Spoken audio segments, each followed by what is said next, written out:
Hi అండి. So Khammam వచ్చాము మేము. అంటే ముత్యాలమ్మ పెట్టుకుందామని చెప్పేసి లాస్ట్ వీక్ కదా ఈ సండే. సో అందుకోసమని అనుకోకుండా సడన్గా అప్పటికప్పుడు ప్లాన్ చేసుకొని మేము వచ్చామన్నమాట. సో నైట్ నుంచి విపరీతంగా ఫుల్ వర్షం అండి. రోడ్స్ అన్నీ బ్లాక్ అయిపోయాయి. ఫుల్ వాటర్ ఫాల్ అవుతున్నాయి. అంటే ఫ్లోటింగ్ అలా ఉందన్నమాట రోడ్స్ మీద. ఇప్పుడే అంటే అమ్మ వాళ్ళ ఇంటికి వెళ్తున్నాము. మేము ఖమ్మంలో ఒక ఇల్లు తీసుకున్నామన్నమాట. సో అక్కడే మేము నైట్ స్టే చేసాము అందరము. ఇప్పుడు అమ్మని నైట్ అక్కడ డ్రాప్ చేసేసి వచ్చి మళ్ళీ ఇక్కడ మేము స్టే చేసేసి, పిల్లలందరూ ఉన్నారు కదా, కొంచెం లేట్ నైట్ అవుతుంది, ఎర్లీగా లేవడం లేట్ అవుతుంది కదా అని చెప్పేసి ఇక్కడికి వచ్చాము. ఇప్పుడు అందరం రెడీ అయిపోయి అమ్మ వాళ్ళ ఇంటికి వెళ్తున్నాము. సో అక్కడికి వెళ్ళిన తర్వాత నేను పుట్టి పెరిగిన ఇల్లు ఎలా ఉంది, అక్కడ ఏంటి అనేది మీకు అన్నీ చూపిస్తానండి. పిల్లలు కూడా అందరు రెడీ అయిపోయారండి. సంతు వాళ్ళ పాప వాళ్ళిద్దరు, అండ్ మా పాప, మా వేదాద్, మా మౌంటీ కూడా ఇక్కడ రెడీ అయిపోయాడు. ఇది మేము అంటే ఖమ్మంలో బిజినెస్ పర్పస్గా మేమందరం ఉండాలని చెప్పి తీసుకున్న హోమ్ అండి. మేము ఎప్పుడైనా ఇక్కడికి వచ్చినప్పుడు ఇక్కడే స్టే చేస్తామన్నమాట. ఎవ్రీ మంత్ మా సార్ వాళ్ళు అందరూ వస్తుంటాము. ఇక్కడ వచ్చేసి మేము బయటికి వెళ్తున్నప్పుడే మా ఎదురుగా మేము ఉంటున్న ఇంటికి ఆపోజిట్లో మొత్తం వాటర్తో నిండిపోయిందండి. సో అందరూ వచ్చేసి అక్కడ చేపలు పడుతున్నారు. చాలా ఫన్నీగా అండ్ భలే అనిపించింది అది. లైవ్లో అట్లా ఫిష్ పడుతున్నారు, చాలా వరకు తీసుకుంటున్నారు కూడా. రోడ్ మీదకి వచ్చేసాయంట. అలా చెరువు అంటే ఇంకా ముందు వెళ్తే చెరువు కూడా ఉంటుందంట. సో అవన్నీ చేపలన్నీ కూడా ఇటు వచ్చేసాయి. సో వాళ్ళు అక్కడ నెట్ పెట్టేసుకొని చేపలు పడుతున్నారు. ఇంకా వర్షం కూడా కొంచెం పడుతూ ఉంటుంది, లైట్ గా స్టార్ట్ అవుతుంది అప్పుడే. సో మీకు అది చూపిద్దామని చెప్పేసి నాకు చాలా ఫన్నీగా అనిపించింది అలా. ఇప్పుడే అందరం స్టార్ట్ అవుతున్నామండి. అమ్మ వాళ్ళ ఇంటికి వెళ్తున్నాం అనమాట. స్టార్ట్ అవుతున్నాము. అందరూ సెట్ అవుతున్నారు, అంటే సిట్టింగ్ సెట్ చేసుకుంటున్నారు. ఇది మేము వెళ్తున్న దారి మధ్యలో మొత్తం స్టక్ అయిపోయామండి. అంటే ట్రాఫిక్ జామ్ అయిపోయింది, వాటర్ ఫ్లో ఎక్కువ ఉందని చెప్పేసి ఆపేశారంట. మాకు అప్పటికి తెలియలేదు. కొంచెం ముందుకు వెళ్ళిన తర్వాత మాకు అది తెలిసింది. అప్పటి వరకు వీళ్ళు ట్రాఫిక్ లో ఆగిపోయాం కదా అని చెప్పేసి సన్ రూఫ్ ఓపెన్ చేసుకొని పిల్లలందరూ ఎంజాయ్ చేస్తున్నారు. అనుష కూడా నేను కూడా వెళ్తాను, నేను కూడా చూస్తాను అని చెప్పేసి అంటుంటే వాళ్ళ చిన్న పాపం తనని పంపించట్లేదు, అంటే ఎత్తుకోమని చెప్పేసి ఇబ్బంది పెడుతుంది. అందుకోసం అని చెప్పేసి తను ఇంకా కూర్చుంటాను అని చెప్పేసి కూర్చుంది. పిల్లలు ఇద్దరు ఎంజాయ్ చేశారనమాట. మొత్తం ఫుల్ ట్రాఫిక్ జామ్ అయిపోయిందండి. అసలు ఏం జరిగింది అనేది మాకు కొద్దిసేపటి వరకు తెలియలేదు. సో ఇది సాయి రాఘవేంద్ర విద్యానికేతన్ స్కూల్ అండి. ఇంతకు ముందు నేను చదువుకున్నది, ఇప్పుడు అంతా చేంజ్ అయిపోయింది.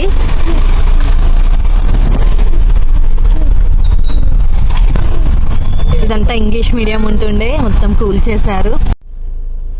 రియలీ సాడ్ గా అనిపిస్తుందండి. నాకు చాలా బాధగా అనిపిస్తుంది. ఇంత దూరం వచ్చి అమ్మ వాళ్ళ ఇంటికి మేము చేరుకోలేకపోతున్నాం. జస్ట్ 5 కిలోమీటర్సే ఉంది అమ్మ వాళ్ళది. ఖమ్మం నుంచి రామన్నపేట వెళ్లే రూట్ మొత్తం బ్లాక్ అయిపోయింది. వాటర్ ఫ్లో ఎక్కువగా ఉందని చెప్పేసి వెళ్లే రూట్ లో బార్కెట్స్ పెట్టేశారు. హెవీ వెహికల్స్ కానీ అసలు ఏ వెహికల్స్ కూడా బ్రిడ్జ్ ని అంటే దాటడానికి వీలు లేకుండా బార్కెట్స్ పెట్టేసి ఆపేశారనమాట. చాలా అంటే చాలా బాధగా ఉంది. మార్నింగ్ నుంచి ఎంతో ఎగ్జైటింగ్ గా అమ్మ వాళ్ళని అంటే ఊరికి వెళ్తున్నాను, చాలా రోజుల తర్వాత అమ్మవారిని దర్శించుకుంటున్నాను అనుకున్నాను.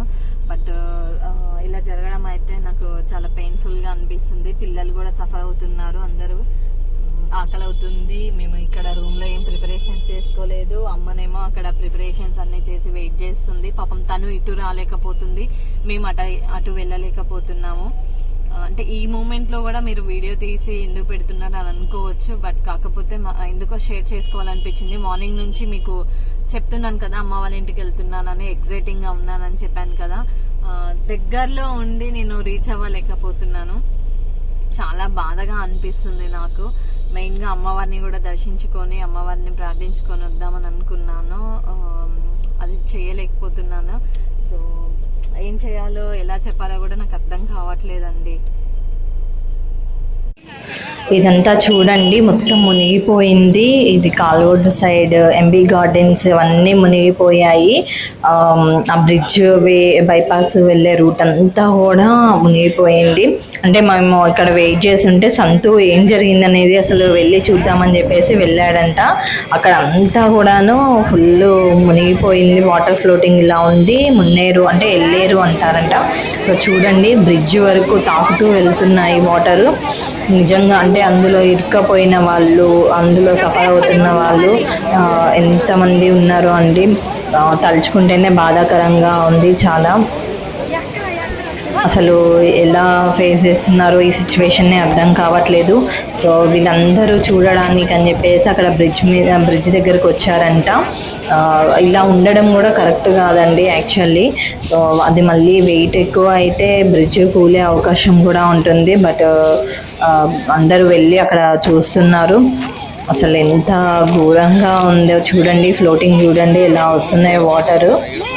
మాకే చాలా బాధగా అనిపించింది. తర్వాత వచ్చిన తర్వాత ఈ పిక్చర్స్ చూపెట్టాడు మాకు. సో నాకు అసలు ఎంత బాధగా అనిపించిందో మీరు కూడా చూస్తున్నారు. అయినా అంటే ఆల్రెడీ మీరు న్యూస్లో చూసే ఉండుంటారు మేబీ.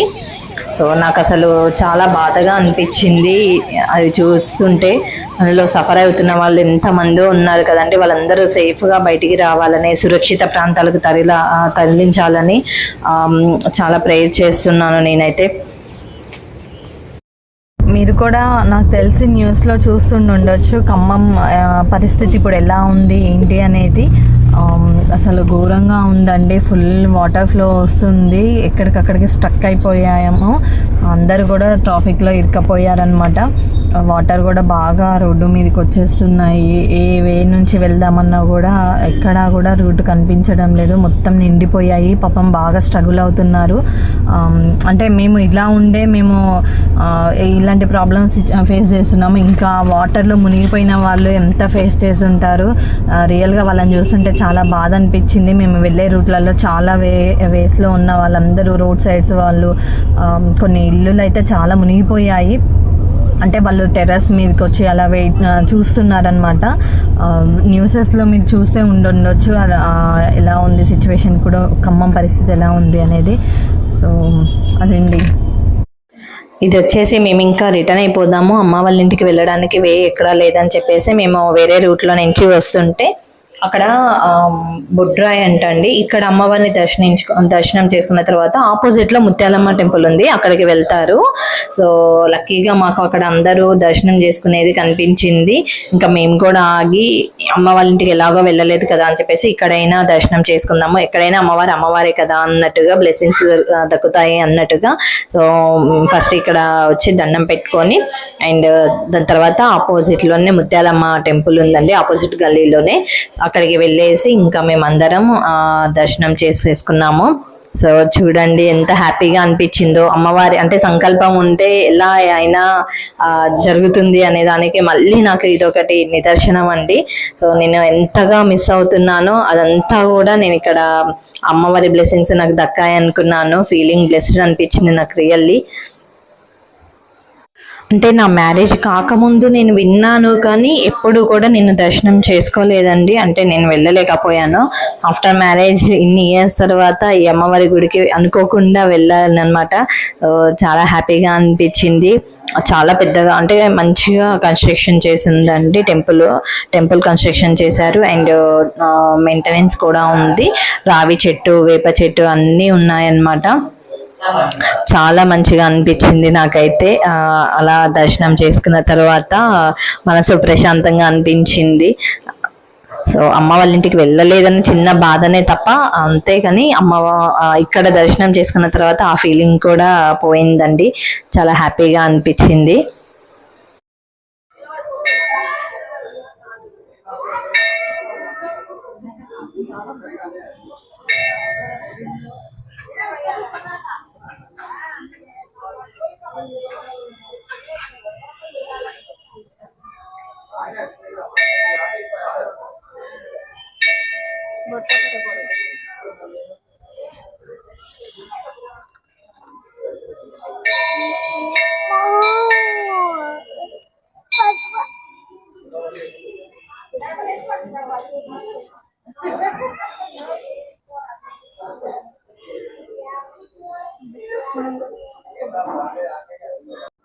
సంతు వాళ్ళు కూడా చాలా హ్యాపీగా ఫీల్ అయ్యారు.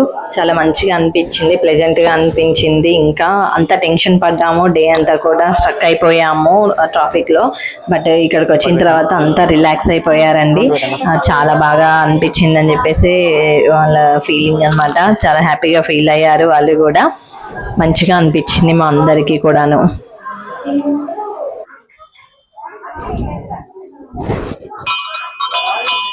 లోపల అమ్మవారు కూడా చాలా బాగున్నారండి. ఆ రోజు అసలు అంటే ఆల్మోస్ట్ మాకు 5:30 అయింది అనుకుంటాను. ఇంకా పవర్ లేదంటండి, మిడ్-నైట్ పోయిందంట పవర్. సో పవర్ లేదంట, కరెంట్ లేదు. బట్ అయినా కూడా వెలిగిపోతుంది ఫేస్ అంతా కూడాను. సో అమ్మవారిని దర్శనం చేసుకొని బయటకు వచ్చిన తర్వాత మాకు అమ్మ ఫీలింగ్స్ ఎక్స్ప్రెస్ చేస్తున్నామండి. బట్ మైక్స్ సంథింగ్ ఏదో ప్రాబ్లం అయి ఉంది, వాయిస్ రాలేదు. అండ్ నేను వాయిస్ ఓవర్ ఇస్తున్నాను అనమాట. అంటే ఇప్పుడు బయటకు వచ్చిన తర్వాత చాలా హ్యాపీగా అనిపించింది. అండ్ అంటే వర్షంలో ఎక్కడైతే ప్రాబ్లం ఫేస్ చేస్తున్నారో, వరద బాధితులు ఎవరైతే ఉన్నారో వారందరూ కూడా సేఫ్గా బయటికి రావాలని నేను చాలా ప్రే చేశాను అనమాట. అండ్ వాళ్ళకి అన్ని సహాయక చర్యలన్నీ కూడా అందాలని చెప్పేసి గవర్నమెంట్ తరపున అందరూ సపోర్ట్ చేయాలి అని చెప్పేసి నేను కోరుకుంటున్నాను. అండ్ మా వంతు మేము కూడా మాకు చేతనైనంత మేము ట్రై చేస్తున్నాము. సో మీ ఆఫీస్ తరపు నుంచి వాళ్ళందరూ కూడా సహాయక చర్యలు చేస్తున్నారండి. సో అవన్నీ కూడా నేను మాకు తెలిసాయి అన్నమాట, ఎలా వెళ్తున్నారు ఏంటి అనేది, ఏం చేస్తున్నారు, వాళ్ళకి ఫుడ్ డొనేట్ చేయడం అవన్నీ కూడా జరుగుతున్నాయంట. సో చాలా హ్యాపీగా అనిపించింది. బట్ కాకపోతే ఇంకా ఎవరైనా డేంజర్ జోన్లో, రెడ్ అలర్ట్ ఉన్న ఏరియాస్లో ఉన్న వాళ్ళు ఎవరైతే ఉన్నారో వారందరూ కూడా సేఫ్గా బయటికి రావాలని చెప్పేసి కోరుకుంటున్నాను. ఎవరికి ఎటువంటి హాని కలగకూడదు అని చెప్పేసి మనస్ఫూర్తిగా కోరుకుంటున్నానండి. అండ్ అనుష వాళ్ళు కూడా చాలా హ్యాపీగా ఫీల్ అవుతున్నారు. సో వాళ్ళ ఫీలింగ్స్ ఎక్స్ప్రెస్ చేస్తున్నారు అనమాట. చాలా మంచిగా అనిపించింది అని చెప్పేసి సంతు కూడా హ్యాపీగా ఫీల్ అవుతున్నారు. సో మా వారు కూడా అదే అండి, అంటే మేము మిస్ అవుతున్నాము, వెళ్ళలేకపోయాము అని నేను బాధపడుతున్నాను అని చెప్పేసి తను చాలా ఫీల్ అయ్యారు. సో ఎటువంటి రూట్ ఉన్నా కూడా వెళ్ళాలి అని చెప్పేసి చాలా అంటే అక్కడక్కడే తిరిగాము. బట్ ఎక్కడ కూడా లేదు, మొత్తం స్ట్రక్ అయిపోయాయి. సో తను ఇంకా ఏం చేయలేము, వెళ్ళిపోదాము అని చెప్పేసి అనుకున్న దారిలో అమ్మవారు అలా కనిపించడం హ్యాపీగా అనిపించింది అని చెప్పేసి తన ఫీలింగ్స్ ఎక్స్ప్రెస్ చేస్తున్నారు. అండ్ ఎవరైతే వరద బాధితులు ఉన్నారో వారందరికీ కూడా సహాయక చర్యలు అందాలని చెప్పేసి తను కూడా ప్రే చేశారంట. సో అదే తను ఎక్స్ప్రెస్ చేస్తున్నారు తన ఫీలింగ్స్ని. రియల్గా అండి చాలా సఫర్ అవుతున్నారు. ఇంత పెద్దగా వర్షాలు రావడము, ఇంత ఫ్లో అవ్వడము వాటరు చాలా ఇయర్స్ తర్వాత అయ్యాయంట. అందరూ అదే అంటున్నారు ఇక్కడ కూడా. చూడండి, మా మమ్మీ మా కోసం అన్ని ప్రిపేర్ చేసుకొని ఇక్కడికే వచ్చారు. అంటే పెద్ద పెద్ద వెహికల్స్ వెళ్ళట్లేదు, ఊర్లో అంటే ఉంటారు కదా, సో బండి మీద ఇక్కడ వరకు రాగలిగారు అనమాట. అంటే 10 minutes ఉంటుందండి మేము వెళ్ళడానికి. బట్ అయినా మాకు వెళ్ళడానికి పాసిబిలిటీ కాలేదు. వేరే రూట్ నుంచి వచ్చారు అమ్మ, మా కోసం ఇవన్నీ తీసుకొని వచ్చారు. పరమాన్నము, గారెలు, నాటుకోడి కర్రీ, నాటుకోడి పులుసు, రైస్ అన్ని తీసుకొని వచ్చారండి, సాంబార్. సో పిల్లలు కూడా ఆకలి అవుతుంది మార్నింగ్ నుంచి. ఇంకా రాగానే ఫస్ట్ వాళ్ళకి పెట్టేస్తున్నాను, ఆల్రెడీ టైం అయిపోయింది. సో మార్నింగ్ నుంచి కొంచెం అంటే వేరే స్నాక్స్ అవి ఇవి తినిపించాము, బనానాస్ అలా తినిపించాము. సో పిల్లలందరికీ ఫస్ట్ మమ్మీ తీసుకురాగానే అందరికీ పెట్టేస్తున్నానండి, తినేస్తున్నారు వాళ్ళు కూడా. ఇంకా వీళ్ళది అయిపోగానే మేము కూడా తినేస్తాము. సో చూసారు కదండి ఈరోజు వ్లాగ్ అంతా కూడాను ఎలా జరిగింది ఏంటి అనేది, మేము ఎలా సఫర్ అయ్యాము, ఎలా గడిచిపోయింది అనేది ఇదండి. Thank you for watching. Thank you everyone.